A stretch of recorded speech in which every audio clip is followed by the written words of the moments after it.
Welcome, witches and wanderers, to another journey into myth and mystery. This is the Morbid Witch Podcast.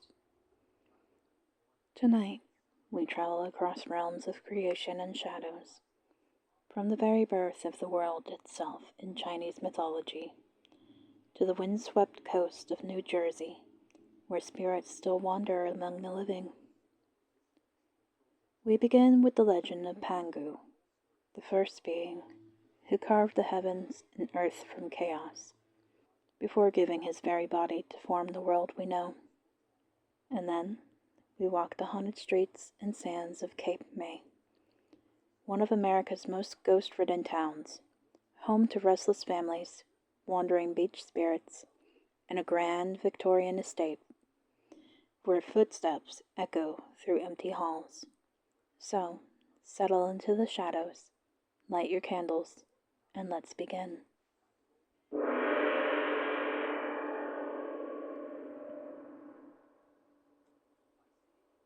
In the beginning, there was nothing. No earth, no sky, only swirling chaos.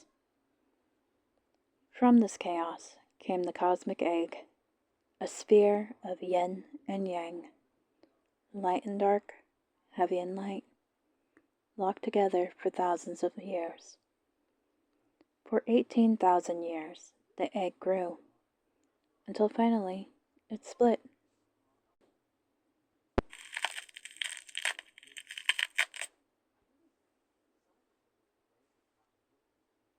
And from it emerged Pangu, the first being, a giant with an axe in his hand. With a single swing, Pangu struck apart the chaos. The light rose, becoming the sky. The heavy sank, becoming the earth. But heaven and earth tried to collapse back into one, so Pangu stood tall, holding them apart. Every day, for another 18,000 years, he grew taller. The sky stretched higher. The earth pressed deeper. Balance was born. But when Pangu's task was done, his body could no longer carry its burden.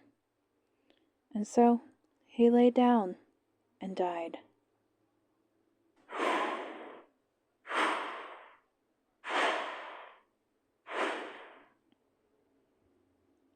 From his breath came the wind and clouds. From his eyes, the sun and moon. From his blood, the rivers. His flesh became the soil, his bones the mountains. His hair became the stars, and his voice still echoes as thunder. And from the creatures on his skin, humankind was born. The story of Pangu is one of sacrifice, of creation born from death, a reminder that life is built on endings, and that balance is only found through struggle. Pangu, the first ancestor, shaped a world of rivers and skies, light and dark, and though his body is long gone, we walk each day across his bones.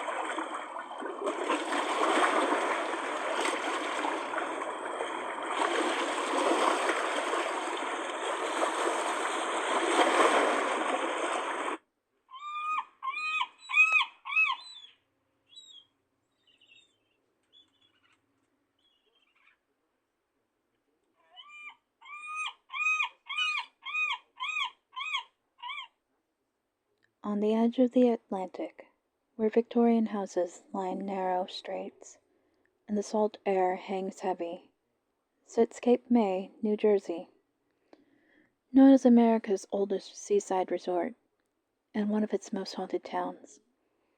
Its pastel cottages and grand hotels hide more than history.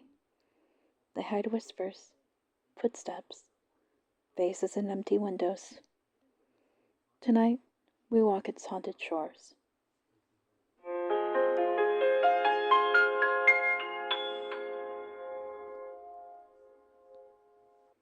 In 1879, Dr. Emlyn Physick built a grand 18-room mansion. Today, it stands as one of the best preserved examples of stick-style architecture in America. But the family who once lived there may not have left. Visitors tell of footsteps on staircases when no one is there, rooms that grow suddenly cold, the faint rustle of skirts, servants long gone, still walking their routes. Dr. Physick himself is said to linger, proud, watchful, unwilling to abandon the house that bears his name. Paranormal investigators have captured voices, knocks, and unexplained shadows inside its halls. Guests leave with the unshakable feeling that eyes are always watching.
South of town lies Higby Beach, a place of beauty and unease.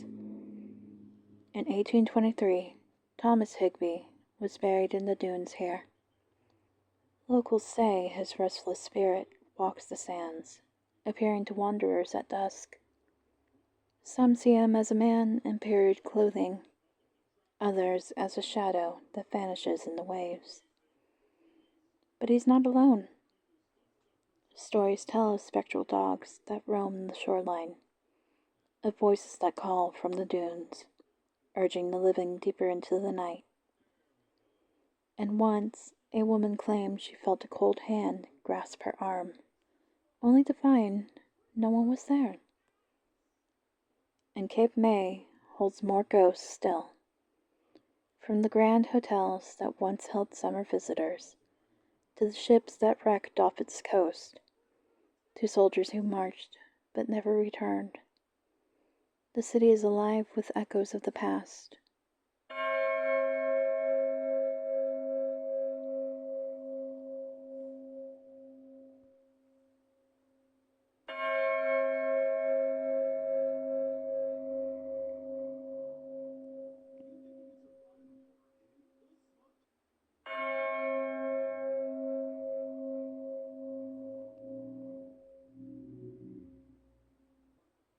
From the sacrifice of Pangu, who gave his very body to create a world, to the lingering dead of Cape May, who cannot seem to leave it, we are reminded of the fragile space we walk between life and death, creation and decay. These stories remind us that the world is not only alive with light, but also with shadows. If you enjoyed tonight's episode, you can follow me on TikTok, YouTube, and Instagram for more stories that wander between myth, folklore, and the paranormal. Until next time, stay strange, stay spooky, and remember, the shadows are always watching.